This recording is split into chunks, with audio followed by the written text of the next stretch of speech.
Hi, welcome back to Crimson Glass on YouTube. It is that time again. It is time for your site and story status for July, because here we are. It's June 30th here. July is tomorrow, and I'm just like, I never quite understand how the months go so fast. Feels like both yesterday and like 5 years ago that I did the first one of these in February. Like I did the first one on February 16th, and wow, was life different back then. I still had a full-time I was still teaching in a classroom and thought I was going to finish the year in a classroom, and I didn't have a desk and the world. Um, so let's talk about everything that's happened since the last one of these videos and kind of like how things are going. I both have a lot and like not a lot. It's really weird. So usually I do these in 3 parts. We talk a little bit about just like how my writing is going in general. What are some things that are going on in my life that are messing that up? And then we talk about what's happening on the site and on the channel, and then I get more into the stories. So let's start with life in general, writing health. So since I finished the last video in early July, I think I filmed the last one like literally on my birthday on May 31st, school ended. So I finished officially teaching on July 12th. That was my last day for payment. But my grades had been done the week before. So like I was largely done by June 5th. And that just means I don't have to spend like 4 hours of my day online anymore, like with my students and fielding questions and doing grades. And like, I miss it, don't get me wrong, but that is something that is over. I do not have a job yet lined up for next year. I interviewed for 2 different positions in the district where I had been long-terming all year. I got really close. One of the dream job, the social studies job, I think I talked about a little bit on Twitter and on Crimson Glass. I think a friend of mine in the district told me that they had over 100 applicants and they narrowed it down to 6, and I was one of the 6 that came in for the first interview. And then from that 6, they just called in 2, and then and the woman who ended up getting it is incredibly delightful. She's already been in the district for 11 years as not a teacher, but so she was waiting for a position to open up, and it was just one of those things. I went up against the absolute wrong candidate at this point, you know? So I'm actually really excited for that. And then the middle school one just didn't work out for various reasons. And that's okay. Like, I was a little upset when I first found out that literally just found out last week. But, you know, life moves on. And luckily, I was smart with my money and I saved it. And I'm okay bill-wise and, like, budget-wise. Like, I'm just, like, we're good that way. Hopefully schools open up the way they're supposed to in September. I'll be back to work per diem subbing, which means I won't have my own classroom, and I won't be lesson planning, but I also won't have my own classroom and won't be lesson planning, so my nights will be a little bit more free for writing, because I can leave when the students leave. Like, I don't have to stay for hours doing all the administrative stuff, so, like, I love that stuff, but if I don't have to do it, then I guess it'll be good for writing. So after classes ended, I spent the last couple of weeks just kind of getting myself into, like, a routine here. The flash fiction has been really helpful for that, and we'll talk a little bit when we get there. I get up kind of early, I get like breakfast, I come in, I do some site stuff, and then around 10 a.m.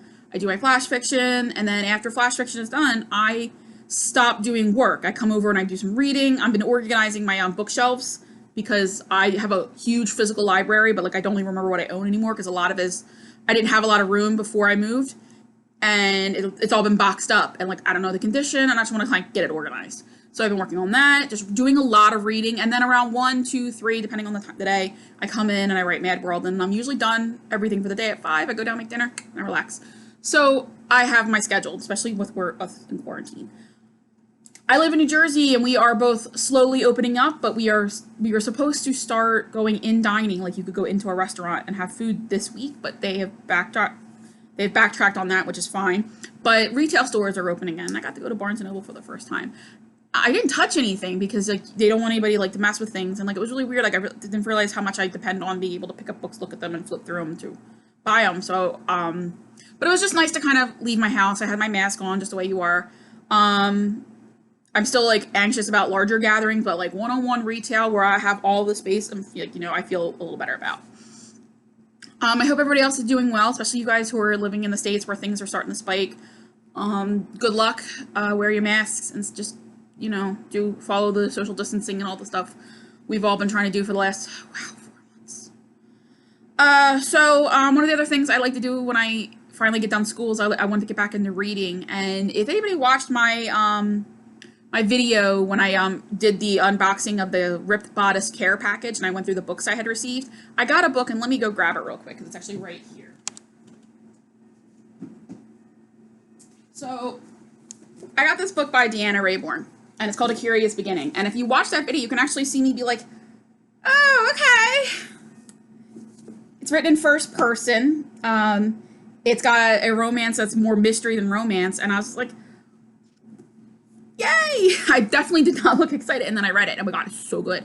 And this particular series has 5 books in it, and the first 4 books, when I tell you that the romance itself is very, very slow, I mean, they do not even kiss in this book. Yeah. Yeah. It's that slow. But her writing is really good, and it's really immersive. The mysteries are really good. She had a second series, Julia Gray novels, and I literally read all of them last week. There are 5 full novels and like 4 novellas. I read them all in like 3 days. They were so... I spent all of Monday just reading. I read 4 straight books. I had never read that much in like weeks. And so like I am all caught up. I'm waiting on the 5th book to be delivered because I liked reading these in my outside of my ebook. So that's really good for me to have like this outlet where I'm back to reading a lot, because that usually keeps my muse kind of like stimulated. So that's just something I've been doing in my own like time. So that's life, that's general. Things are, as well as they could be going, considering I don't have a job for next year. The world is still on fire and I'm not a millionaire. So like those 3 things, outside of it, things are going fine. Writing is going fine. Site and channel. The channel's been neglected as of late. The Mad World series I didn't update as much as I wanted to, for a couple of reasons, one of which we'll get to when we get to talking about Mad World, but the other one is just like, as you can see, wear makeup in these videos, and I no longer have a job where I am expected to be on a Zoom meeting, or I don't have to get up, get ready, and go to work at the moment. Like, I literally spend most of my day in loungewear. So if I don't have to blow dry my hair or straighten it or like get myself put together, I just don't. And like for me, it's like, do I really want to do all that work to make a 5-minute Mad World video that like 3 people watch? Probably not. So I'm gonna film one today just to kind of get it out of the way and be all up to date. But in general, like I'm just like not gonna concentrate on it, mostly because the channel was a way to make sure that content was being delivered to you guys, and it's being delivered to you guys through the Flash Fiction. Crimson Glass, the facelift, is actually made a lot of strides. Mad World got completely moved over. That actually took a lot less time than I thought it would. All of the ebooks that were supposed to be done are now done. Like I said, as soon as I figured out how to use Scrivener, I knew it was going to be easier, because I just format fully in Scrivener and then hit a compile button. Like it's incredibly easy. Like it's ridiculous. For the Broken Girl is also done, and Bittersweet is almost done. I still have to finish the content and work out a couple tweaks. That is all done. I still want to do The Best Thing and A Few Words Too Many. They both need to be switched over, and then I think that's kind of the big ones I wanted to do. Maybe All We Are, but like it's definitely for these longer stories that are immersive experiences. Like I've got 30 chapters. I want you guys to be like focusing on that. So there's that. Let's see, I'm looking at my list. I put the survey on Sunday, possibly Sunday or Saturday. I can't remember now. And I already have like 40 responses. Like, thank you so much. The first time I did the survey was in 2015. The questions are different, of course, but like some of the questions are the same. And I only had 8 people respond. And that's because it was just maybe a year after I'd relaunched the site, and it took some time for me to rebuild up my following, because I'd only been around for a year by that point, and I hadn't really written a lot at the point I did that survey. So obviously we're talking 5 years later. I have put out like hundreds of thousands of words, thousands of pages, like 6 or 7 books. So that's just kind of a big thing. I have a bigger following, and I've gotten some great responses. I redesigned the ebook page, I redesigned the intro, and I have a couple of other things I'm going to be working on while I keep going. So if you haven't taken it yet, the link is in the post that most of you guys are going to find this video from the Crimson Glasses, like the website post. But if not, go to Crimson Glass. I'm linking it every day this week, and then I won't do it after this week. I want to make sure everybody has a chance to take it. I just thank you so much for all that. Just taking a look. Oh, the other thing I'm going to be working on is I'm going to get a new domain name for Crimson Glass. When Crimson Glass started on September 19, 2002, the first name was Melissa's General Hospital Fanfiction. And I don't even remember the first home for it. And it didn't have like a name for the first 6 months. And then I think I named it In a Perfect World for like 2 years, maybe a year. And then I launched the original domain was crimsonglass.com, and that launched in April 2004. And that was the name, and it's been the name ever since. And that domain was active until I think 2011. But 2011, I really didn't think I was going to come back and write. I didn't think I was ever going to come back to the fandom, and I fell out of it for a long time, and I forgot. I was so busy with work, so busy with school, I just forgot. And then it expired, and I can't get it back. It's like $1,800. I'm just like, I love you all, but I'm not spending $1,800 on a domain name. But as I've been writing and writing more, Crimson Glass is now the largest thing on my server. I have a virtual private server, and I have this domain name, Dear Isabel, which I've had since 2004, because this is the height of everybody registering their own domain names. And I had a bunch of them at one point, but the only one I have left now is Dear Isabel. I finally got rid of the last one about 3 years ago, paper-cup.org, which was my first domain. Sad. Anyway, the reason why I'm thinking about going to a domain name is like Crimson Glass is the largest project on it, and it's a subdomain. I feel like since it's the largest, it has all of it has like 95% of the content on my site. It should probably be its own site. I'm kind of hesitant because I think most of you guys just have a bookmark. It's not a big deal. But for me, I want to have the freedom to have I want to be able to say madworld.dearisabel.org. It'd be nice to have madworld.crimsonglass.org, and then like you could redirect. Like I would just like to be able to do more with a domain, and you could if I didn't have that if CG didn't exist on a subdomain as it is. I could do more if I just could do more. But don't worry if you already have Crimson Glass bookmarked. I still own Dear Isabel. I'm not getting rid of that. I have a genealogy blog. I have a review blog. I have like other things on that site. I'm not getting rid of that domain name anytime soon. So like I'll be putting up a permanent redirect, so you'll be fine. It's just for my own benefit. I think I would enjoy having it back. I'm still refining which one I want because I have to spend money on it. So, all right.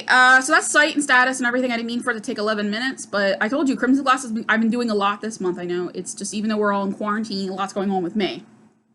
So let's talk about the writing. Mad World Book 3. So yesterday I finished chapter 10, and it's about 61,000 words. We are moving along. July 1st is Camp NaNoWriMo, and I haven't quite gotten into my usual where I usually put away the most content, where I usually get the most done is where I'm writing a chapter a day. That's what happened with For the Broken Girl. On February 9th, I just started writing a chapter a day. And then every once in a while, I wrote 2 chapters. So by the end of February, I had gone from like being at chapter 7 to being at chapter 19. And then I got sick, and then I managed to finish it in March and got the and then chapter 28 at that point. And then I ended up adding like a bunch of chapters and revisions. But Mad World hasn't gotten there yet, and it's a little bit later than I normally like to be in. Like normally by chapter 7 or 8, you start to feel that pressure. I am starting to feel it, but I haven't had the time or energy to really invest in it. But I just finished chapter 10 and was the first time where I thought, oh man, I want to go on and keep writing. I haven't felt that way before. So I'm really excited because chapter 11, 12, 13 are like the 3 crunchiest stuff. Like a lot is going to happen. Stories are really going to start moving. The Jason and Elizabeth stuff is really going to get going. I am actually excited to write this next part and this next cluster of chapters. So it's actually moving really along, and this is a great time for me to be swinging into this chapter a day, because yesterday was the first day I wrote a whole chapter. And today I'm going to write a whole chapter, and tomorrow I'm going to write a whole chapter. Tomorrow is the first day of Camp NaNoWriMo. And in order to have this done, I have 20 to 25 chapters left. I have 31 days left to do it. I need to start writing a chapter a day. That just needs to happen. So but I'm really, really happy that it did take me kind of time to build, because I wrote it at a really slow pace, which meant I got to think more about the characters. I got to play with the characters a lot. I can already see a lot of places where I'm going to revise and clean it up. So the first 61,000 words, there's a lot there that you guys might not ever see general public release. Just because me just playing with the characters, seeing what they look. I did a Carly and Laura scene that I wasn't even sure was going to work, and then I sat down and it worked. And I'm like, I really like this. I don't know if I like this particular scene, but I like the idea of them two bonding, because Carly had the acute stress disorder and Laura is recovering from her hormone breakdown, so they actually have more in common. And that's one of my favorite things about writing soap operas, is just putting different kinds of characters together. I mean, that's what happened with Jason and Elizabeth. It's just, I think they both had these 2 characters who were at the crossroads. I'm not even sure they knew if Steve was going to stay or not. They didn't have anything for either one of them really to do. And so they put them in a scene together, and oh my God, like it worked. So sometimes you just got to slap people in the scene together and let it work. So that's what I've been working on, looking over my notes. Yeah, so I spent most of June building up just like my stamina. I went from doing 25-minute sprints. So I write in 25 minutes. I set a timer for 25 minutes, and then I was writing 2 a day, which made me writing about an hour a day. And then I started working my way up to 3, and then I finally added the 4th. And I usually need about 4 or 5 to finish a chapter. So like I'm really good to go that way. Yep, so that's going well. A couple of dates for you guys. All right, a couple of dates. I'm just looking at my notes. All right, so Alpha Draft, the first draft I'm working on, that's going to be finished on July 31st. That's going to be released to my Crimson Love Patreons who are at $3 on August 1st. So if you want to read the first messy draft, you can do that for $3 a month starting August 1st. You don't have to subscribe before August 1st. You can actually just subscribe for August just to get that first draft. I really don't care. And then the beta draft, which is I will have gone throughout the alpha draft. I'll have cleaned it up. I'll have added whatever chapters need to be added. I'll have cut what needs to be cut. It'll be closer to being finished. That'll be released on September 1st. The Crimson Devoted, the $5 tier. The posting draft and the ebook, which is what I'm actually going to put out for the world, that'll be released on October 1st. And then you guys, the general public, will get it on October 6th. And then for fanfiction.net and Archive of Our Own, I will be posting kind of a couple of chapters a day, like maybe 5, 6, depending on what, I'll be like story clusters. You know how stories just kind of, whatever chunk kind of naturally goes together. And that's how I'll do that. And then it's about time to start talking about the next project, which it seems insane because I'm only in the first draft of Mad World. But after the first draft is done, the way my production schedule works, I need to be thinking about the next thing.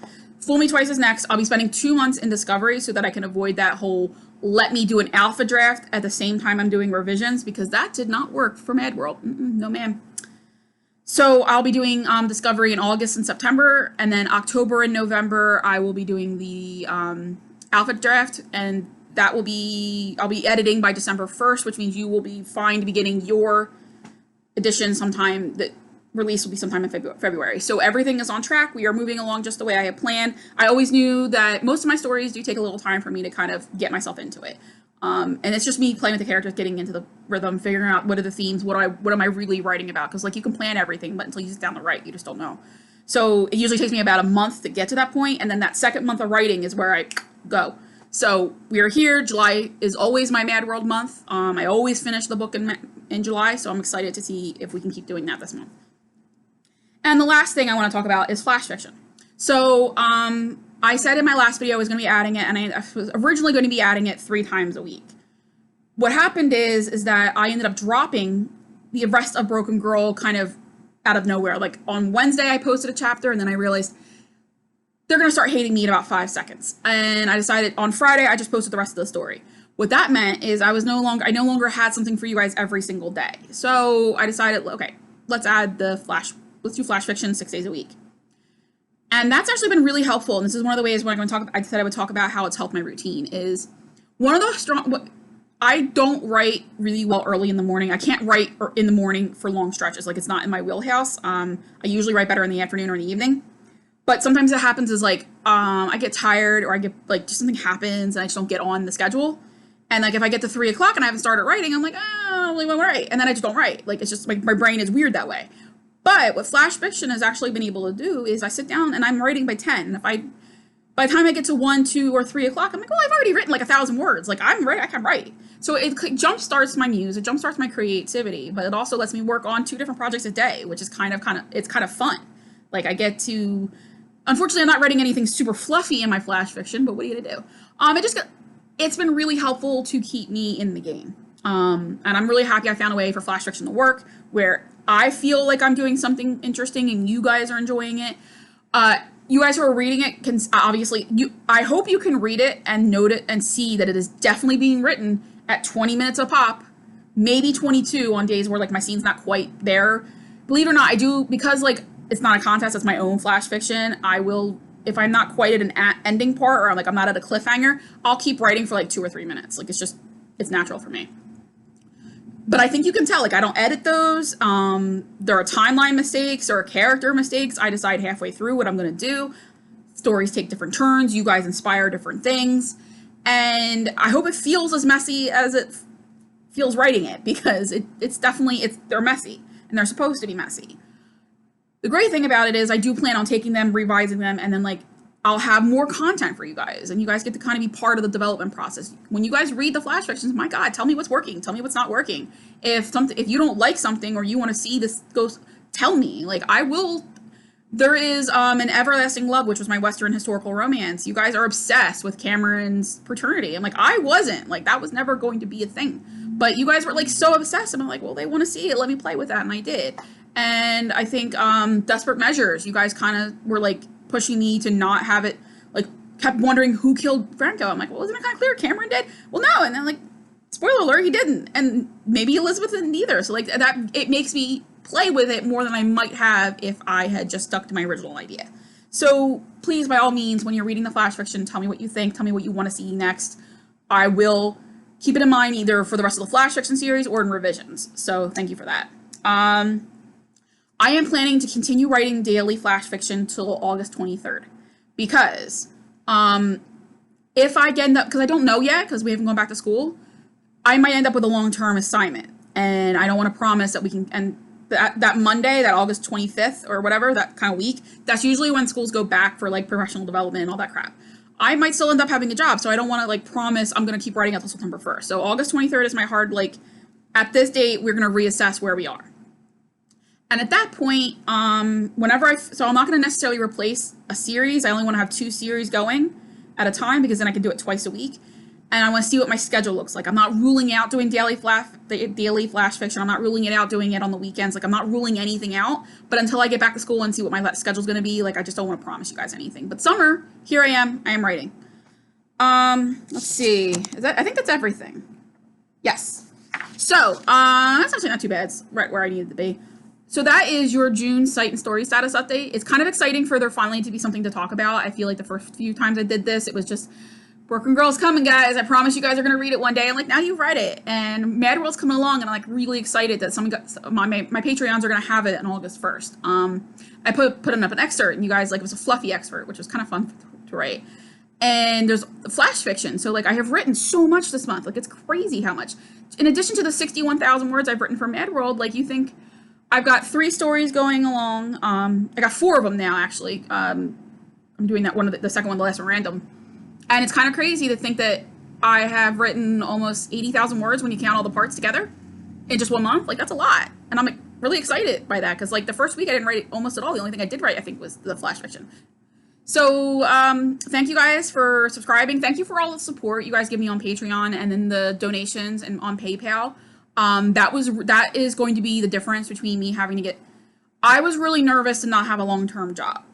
Mostly because the second job I used to have at night when I was working per diem before I used to, because it's a difference in payment. When you work a long term, you get paid more.